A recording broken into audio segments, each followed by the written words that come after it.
VOA Afrique. Bienvenue les amis, c'est vous et nous.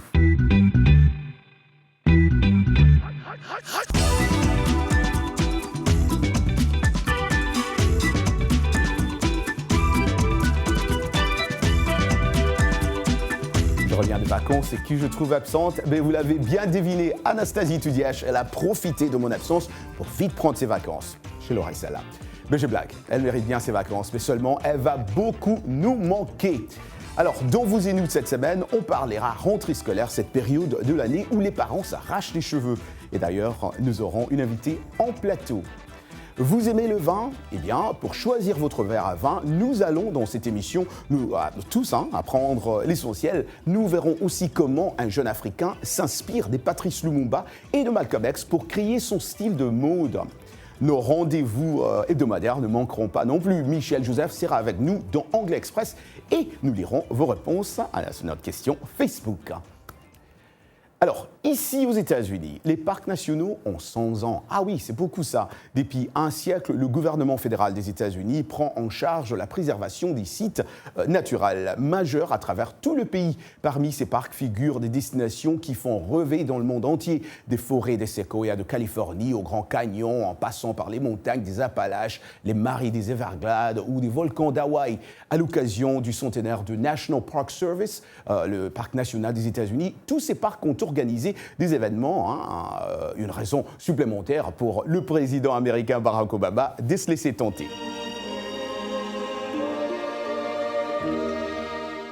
Regardez cette vue. Vous ne pouvez pas la capturer sur un iPad ou un écran plat, ou même une peinture à l'huile. Vous devez venir ici pour le vivre. Voilà, c'est très beau à voir, on doit le dire. Et Monsieur le Président a totalement raison. Ceux qui font valoir les beautés de ces parcs et leur état de conservation sont des photographes expérimentés comme Carol Highsmith, qui depuis plus de 35 ans a pris des photos des monuments historiques en Amérique. Précision ici, on doit préciser, et qu'elle a fait don de toutes ces photos à la Bibliothèque du Congrès, libre de droit. Parmi sa collection massive, on y trouve des centaines d'images des parcs nationaux et d'autres sites culturels et historiques. Julie Tabot de VOA a récemment vu l'artiste ici même, qui est basée à Washington. Carol Highsmith est souvent appelée la photographe de l'Amérique. Elle a sillonné les États-Unis pendant plus de 3 décennies, photographiant des gens et des lieux qui font la spécificité de l'Amérique. Qu'est-ce que je photographie quand je voyage à travers l'Amérique ? Tout. Quelqu'un m'a dit, eh bien, pourquoi aimeriez-vous, par exemple, photographier le Golden State Bridge ? Parce que tout le monde prend des photos de ce pont. En fait, il y aura toujours des images du Golden Gate Bridge qui pourront exister durant les 500 années à venir, mais celles en haute résolution à la Bibliothèque du Congrès seront de moi. Highsmith collabore avec la Bibliothèque du Congrès à Washington, la plus grande bibliothèque du monde, pour capturer autant d'images qu'elle peut. Il est important que nous conservions nos beaux paysages dans un endroit dédié à la préservation. Sa vaste collection, libre de droit, comprend de mémorables images des parcs nationaux de l'Amérique. Je suis allée dans la plupart de ces parcs, du spectaculaire et vaste Grand Canyon aux paysages hivernaux de Yellowstone.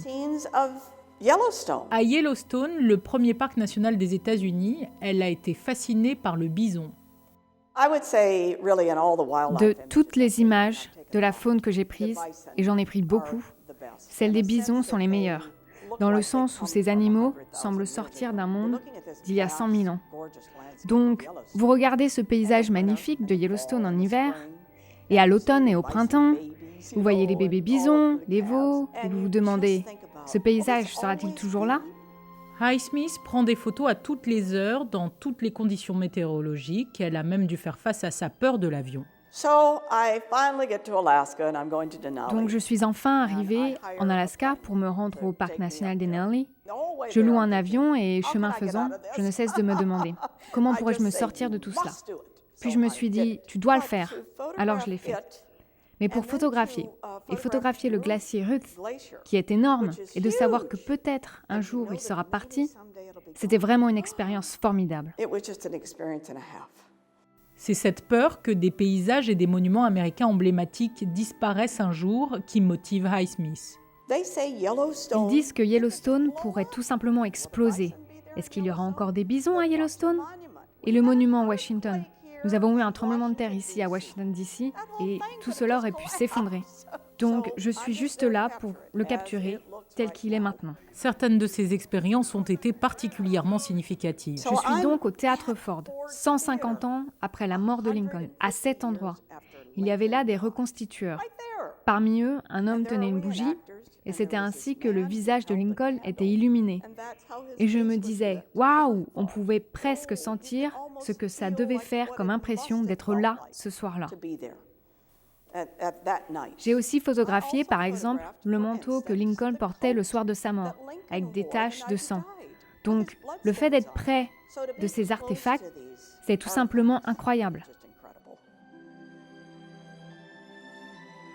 On se souviendra de Carol Highsmith non seulement pour son travail, mais aussi pour cet acte singulier de générosité qui a défini sa carrière. Je suis simplement contente d'être là et je suis contente d'avoir fait ce travail. Waouh, ça me donne aussi envie d'apprendre la photographie. Et maintenant, la question Facebook de cette semaine. Qu'est-ce que la rentrée scolaire représente pour vous, parents ou élèves? Mais vous avez répondu, voilà. Joseph Tindito RDC, la rentrée scolaire est une bonne chose pour ceux qui s'y sont préparés. Mais dans le cas contraire, c'est catastrophique à cause de non-paiement des fonctionnaires et de prix de fournitures scolaires qui ne font que croître. Ah oui, Védastin aussi de Louisa, en RDC toujours, c'est la forge pour des enfants sur le plan intellectuel et une découverte d'un monde nouveau et humanitaire pour mûrir leur cerveau. Caleb Ngalamouloubé Chikapa, RDC, la rentrée scolaire est importante pour la formation de mes enfants, car étudier, c'est préparer l'avenir de demain. Voilà, Eliakim Assané, lui, il est à N'Djamena, au Tchad, voilà, exactement. Il dit le passage obligé, le chemin de l'avenir pour les enfants. Voilà, merci beaucoup. Meta Chitea, elle est au Colorado, aux USA, elle dit le stress. Le stress. Aïe, aïe, aïe, ses amis de Facebook, vous êtes super. Et voilà, toujours pour parler rentrée scolaire, nous avons invité une mère et elle s'appelle Patricia Loquois. Patricia, vous êtes mère de 2 enfants et d'abord, ils ont quel âge, vos enfants? Ils ont 5 ans et 6 ans. 5 ans et 6 ans, oh, l'âge fleur. Et je dois dire ici que votre père est américain et votre mère est congolaise. Bien sûr. Et vous êtes resté attaché à votre pays, au pays de votre maman. Oui, j'étais née au Congo, alors c'est qui je suis. Je suis américaine, mais I connect myself. Vous êtes connecté aux santé congolaises. Mais alors, Patricia, je dois aussi dire ici que vous êtes mère et vous êtes vous-même étudiante. Vous voulez aussi devenir professeur ou enseignante. Je ne sais pas, vous allez nous en parler. Mais vous avez aussi une fondation Love Congo et vous revenez récemment de Kinshasa pour la même raison, aller aider les parents qui ont des difficultés à aider ou à payer pour les études de leurs enfants. Parlez-nous un peu de ce voyage, brièvement. Normalement, je suis allée au Congo, c'était pour voir ma mère, ça faisait 10 ans. Et quand j'étais là-bas, parce que je fais l'éducation ici, j'ai vu qu'il y avait un grand problème à propos de l'éducation, les instituts et tout ça. Et alors, j'ai eu une opportunité de découvrir une école. Et dans cette école, il n'y avait pas de fenêtre, il n'y avait pas de porte. Mais ce que j'avais vu, c'est l'éducation, c'est universel. Et il y avait des parents qui étaient intéressés que leurs enfants partir à l'école. Mais les conditions, ce n'était pas ce qu'on voit ici au Washington, D.C. Alors, ce que moi, je voulais faire avec Congo Love, c'était vraiment pousser comment nous, les Africains, les Congolais qui existent en dehors du Congo, comment on peut leur soutenir et pour leur donner la fondation, au moins avoir le chairs, avoir des cahiers et tout ça, parce qu'ils n'ont pas ça. Des bancs, des chaises. Exactement, exactement.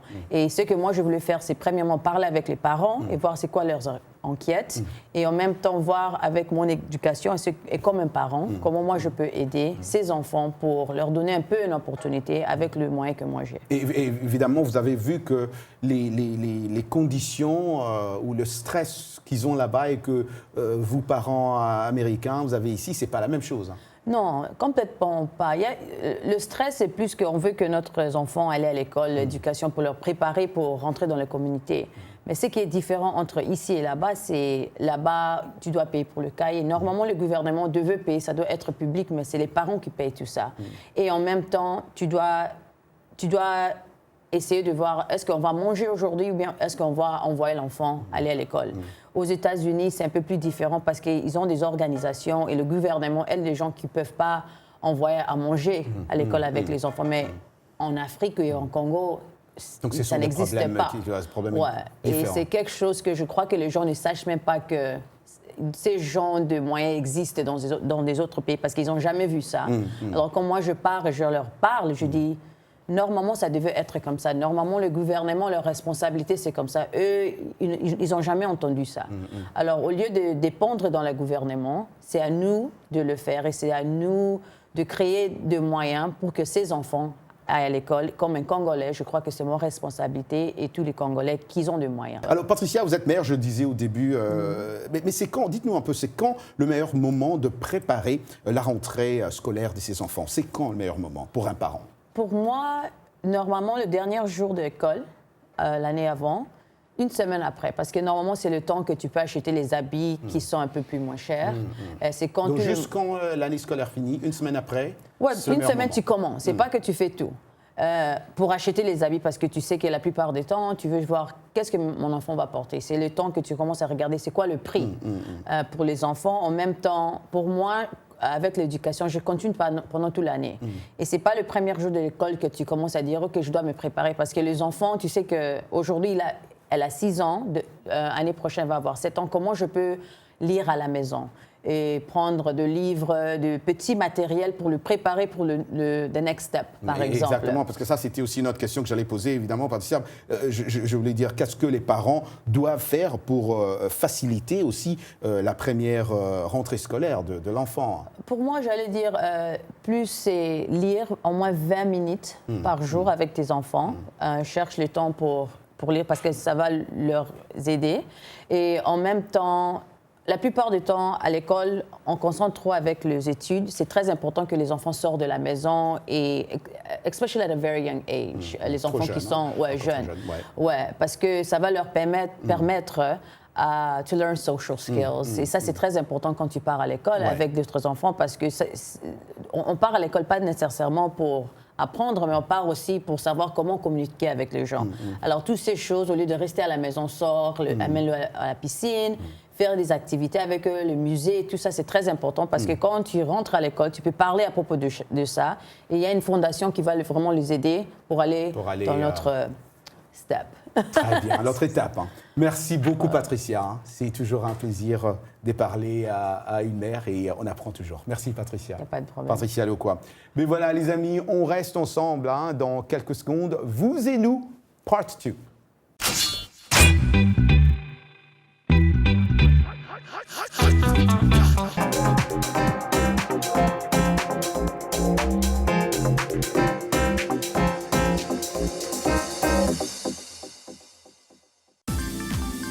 La VOA sur votre portable avec l'application Mobile Streamer. Écoutez nos programmes n'importe où, quand vous le voulez. C'est gratuit avec Internet. L'application est disponible sur iPhone ou Android. Ou alors, composez les numéros de téléphone suivants. VOA Afrique, 24 heures sur 24, sur votre portable.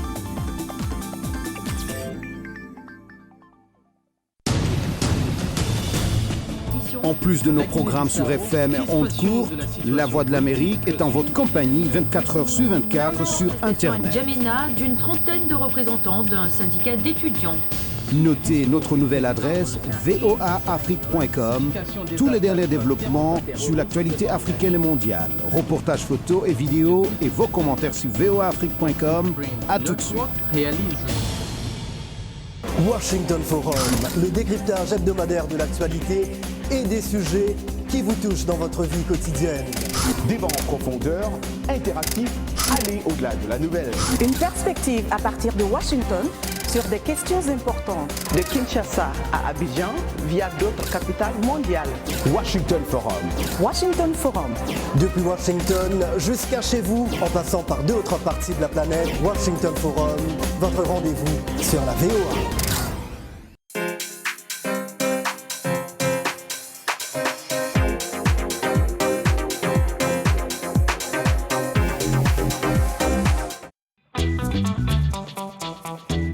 Vous et nous, part 2, c'est l'Anglais Express avec Michelle Joseph. Hello Michelle. Hi, ça va? Ça va très bien, toujours un plaisir de t'avoir ici Michelle. Alors qu'est-ce qu'on apprend aujourd'hui? Parce que tu sais, je dois te dire que ton émission, cette séquence devient populaire. Les amis écrivent sur Facebook.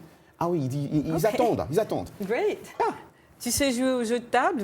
Tu reviens de vacances? Oui, je reviens de vacances. J'ai pas joué de jeux de table? Non, pas du tout. Ah bon? Non, j'étais à la plage. Attends. Mais c'est sympa de jouer des jeux de table avec les jeunes, C'est les vrai, enfants. c'est vrai. Tu te trouves loin dans le jeu Oui. et tout d'un coup, paf!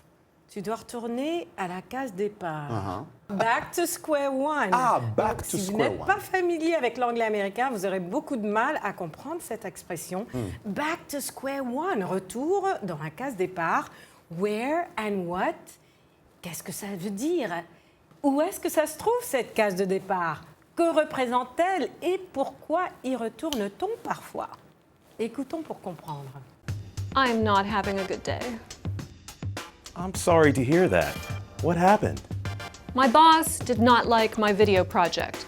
She told me to redo it. So now I have to go back to square one. Si vous devez retourner à la case départ, cela veut dire qu'il faut tout recommencer. Cette expression vient d'un jeu de table et du fait que quand on démarre le jeu, on le fait à partir du premier carré. Donc, si vous devez repartir à la case départ, c'est que vous devez retourner au début de quelque chose. Quand on apprend une langue, par exemple l'anglais, comme c'est le cas pour vous, chers étudiants, il est très facile d'avoir l'impression qu'on retourne au début chaque fois et qu'on doit retourner à la case départ. Do you sometimes feel like you're back to square one? Et voilà pour l'Anglais Express. Est-ce qu'on peut dire si c'est comme si on disait reculer pour mieux sauter? Est-ce que c'est si? Peut-être, mais non, pas tout à fait. Pas tout à Vraiment, fait. back to square one, c'est... C'est vraiment back to the bottom. Oui, à Une zéro, bonne chose, on une mauvaise repart à chose. zéro. On repart à zéro. Retrouvez l'Anglais Express anytime sur notre site internet www.voafrique.com. Parlons à présent vigno, du vin. Et pas confondre avec du vin français ou californien, mais plutôt égyptien. L'art de la viticulture connu des pharaons en Égypte 3000 ans avant notre ère. Ah oui, ça en est en effet développé sous la colonisation britannique avant de tomber en désuétude avec le coup d'État militaire de 1952 contre la monarchie. Depuis les débuts des années 2000 alors, Quorum of the Nile et le domaine des Janaklis veulent ressusciter la viticulture égyptienne. Récit d'Arzuma Compaoré. Sous le soleil brûlant, ces hommes et ces femmes cueillent les raisins merlot utilisés pour fabriquer le vin des pharaons. Ce vignoble est situé au cœur de la vallée du Nil en Égypte, où la majorité de la population est musulmane. Depuis le début des années 2000, 2 vignobles ont essayé de faire revivre un métier qui avait presque disparu.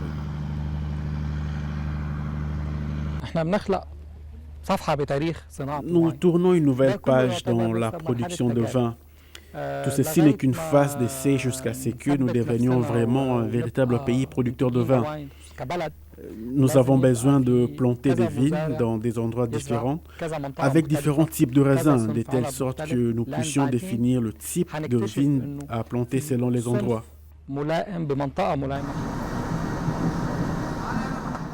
Les pharaons fabriquaient déjà du vin il y a environ 3000 ans.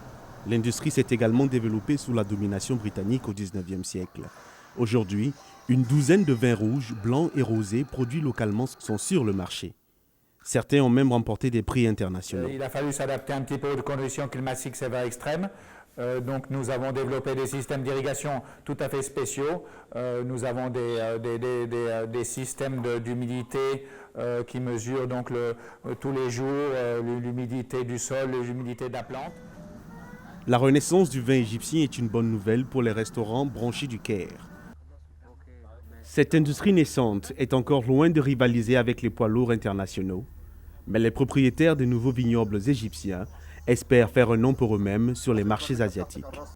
Et nous allons continuer à parler de vin avec toi, Claire. Claire, je dois le dire ici, tu es journaliste à la rédaction de la VOA Afrique, mais avec cette particularité, tu es aussi spécialisée dans les vins et la gastronomie. J'ai une double casquette, Roger, Afrique et les plaisirs de la table. Ça, c'est très bien. Et si je comprends bien, tu étais payée pour boire du vin. Alors, oui, mais... Ça, c'est bien ça. Pour le goûter, Ouais. parce que comme on peut goûter jusqu'à 50, 60 vins en une seule séance, il faut le cracher, donc ça enlève un petit peu au glamour de la dégustation. Et qu'est-ce que tu penses du sujet que nous venons juste de voir? L'Égypte peut-elle devenir, si on doit le dire, un grand pays du vin? Du vin. Ouais. Moi, j'aimerais, j'ai toujours envie qu'un pays, et spécialement un pays africain, devienne un grand pays du vin, mais seul l'avenir le dira. Juste pour que vous vous rendiez compte, Roger, quand vous plantez votre vigne, il vous faut 5 à 7 ans pour récolter la première grappe. Ensuite, il faut au minimum 1 année, parfois 2, 3, pour faire le vin, l'élaborer. Et enfin, il faut attendre quelques années pour que le vin se bonifie en bouteille. Donc, quand vous testez quelque chose dans les pays du Nouveau Monde, il vous faut 10 ans, 15 ans pour savoir ce que ça donne. Et donc, changer parfois les choses. C'est pour ça que ça prend beaucoup de temps et qu'on le saura que dans... peut-être 30 ans, 60 ans. Exactement. Et en parlant de l'Égypte, mais l'Afrique, Claire, peut-elle avoir sa place parmi des grands continents des producteurs? Parce qu'on sait que l'Afrique du Sud produit, par exemple. Mais est-ce que l'Afrique peut vraiment arriver jusqu'à ce point-là? Alors, l'Afrique du Sud est un très bon exemple. Déjà, elle concurrence avec les plus grands vins du monde. Il y a des essais aujourd'hui au Gabon ou au Sénégal, où des domaines se créent. C'est très expérimental. Et on espère que cela va bien fonctionner. Ah, on espère bien. Ça, moi, je veux bien voir. Claire, je dois te dire merci infiniment. Je ne me rendais pas, moi, personnellement, compte à quel point il était difficile de faire du vin. On apprend chaque jour. We learn something every day. Merci beaucoup, Claire. Merci à vous, Roger. Et tu vas revenir. Je te donne un cours de dégustation quand tu veux. Super. I can't wait. Merci beaucoup, Claire. Merci. À plus. Voilà, ma grand-mère à Kananga, en RDC, m'apprenait à moi, quand j'étais encore tout petit, tout jeune, que l'eau de coco possède des propriétés antivirales, antibactériennes, anti-inflammatoires et antioxydantes. Et elle ne m'a cessé de me rappeler qu'elle est efficace en tant que remède maison pour un certain nombre de conditions de santé. Et maintenant, je comprends qu'elle n'avait pas du tout tort. Les noix de coco en Côte d'Ivoire ont une valeur gustative supérieure à plusieurs autres produits alimentaires. Un reportage signé Julien Anaki. À l'entrée de la commune de Jacquesville, une image vous frappe. Toutes les vendeuses ambulantes portent des plateaux remplis de friandises à base de lait ou de noix de coco. La noix de coco rentre dans la composition des aliments de base des populations de cette commune insulaire. Jacquesville dispose de la plus grande surface de cocoterie de la Côte d'Ivoire. Normal alors que les activités économiques des populations de cette localité tournent autour de la noix de coco. Madame Lachier Geneviève est spécialisée dans la préparation des gâteaux à base de noix de coco. Elle explique quelques mets dérivés de ce fruit. Le même coco, tu peux préparer, tu peux laver ça, laver son lot, filtrer le lot, déposer le lendemain, tu prends pour faire huile de coco. Tu peux aussi prendre le coco, râper, mettre la marmite au feu, mettre le sucre, tu fais coco râpé. Maintenant la peau de coco aussi, ça sert à allumer le feu.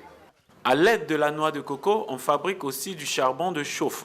Rendons-nous dans une unité artisanale à ciel ouvert qui en a fait son métier. Plus de 100 personnes à la tâche quotidiennement dans un travail à la chaîne. Entre autres le ramassage, le tri, le débourrage. Madame Traoré exerce dans le domaine il y a plus d'une dizaine d'années.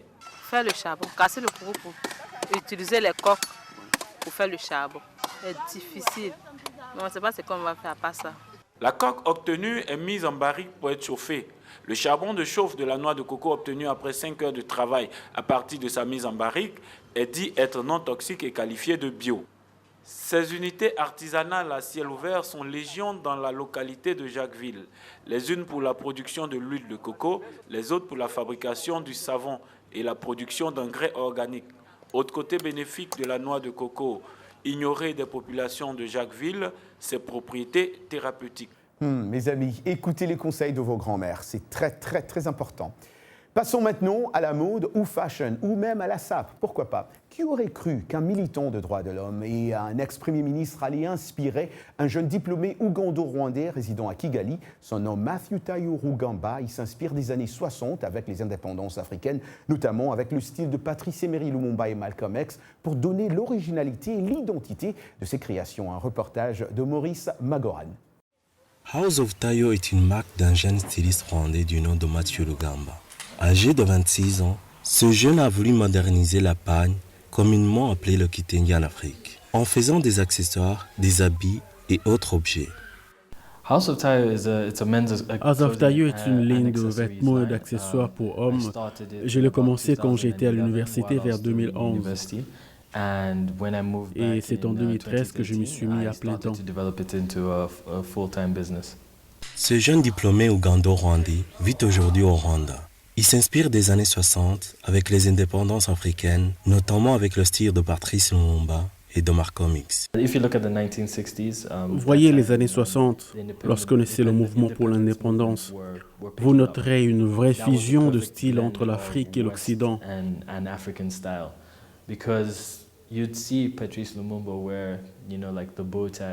Vous remarquerez que Patrick Lumumba portait un nœud et une veste, mais vous le verrez aussi en peau de léopard. C'est ce genre de style qui m'a attiré et je l'ai utilisé comme fondement de cette marque. Matayo est devenu une icône de la mode en Afrique, à tel point que ses créations et son image sont utilisées dans les manifestations culturelles pour affirmer l'identité culturelle africaine. Les couturiers rwandais qui travaillent en collaboration avec leurs stylistes affirment qu'ils ont appris beaucoup de choses grâce à ces modèles. Auparavant, pour eux, en Kitenge, on faisait les vêtements pour femmes seulement. Au début, quand il nous les a proposés, nous avions quelques difficultés à nous adapter et puis après, nous nous sommes habitués.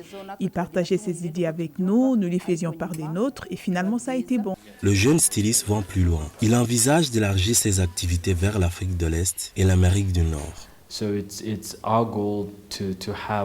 Notre objectif est que nos produits soient disponibles au moins en Afrique de l'Est, en Amérique du Nord et une partie de l'Europe.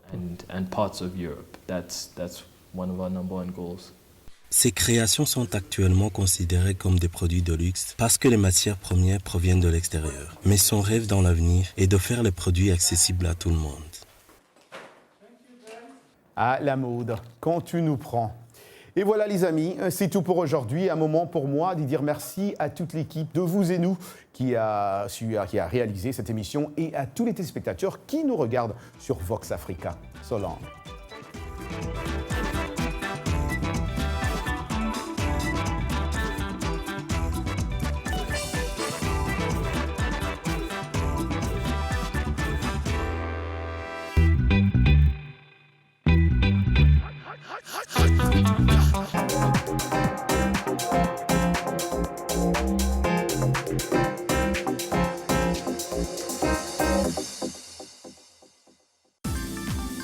La VOA sur votre portable avec l'application Mobile Streamer.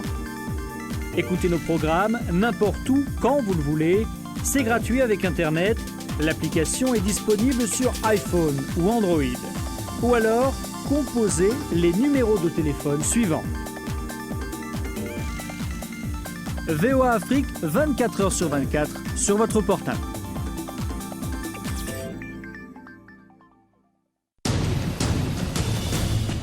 En plus de nos programmes sur FM et ondes courtes, La Voix de l'Amérique est en votre compagnie 24 heures sur 24 sur Internet. Jamena, d'une trentaine de représentants d'un syndicat d'étudiants. Notez notre nouvelle adresse voaafrique.com. Tous les derniers développements sur l'actualité africaine et mondiale. Reportages photos et vidéos et vos commentaires sur voaafrique.com. À tout de suite. Washington Forum, le décryptage hebdomadaire de l'actualité et des sujets qui vous touchent dans votre vie quotidienne. Débat en profondeur, interactif, aller au-delà de la nouvelle. Une perspective à partir de Washington sur des questions importantes. De Kinshasa à Abidjan via d'autres capitales mondiales. Washington Forum. Washington Forum. Depuis Washington jusqu'à chez vous, en passant par 2 autres parties de la planète, Washington Forum, votre rendez-vous sur la VOA.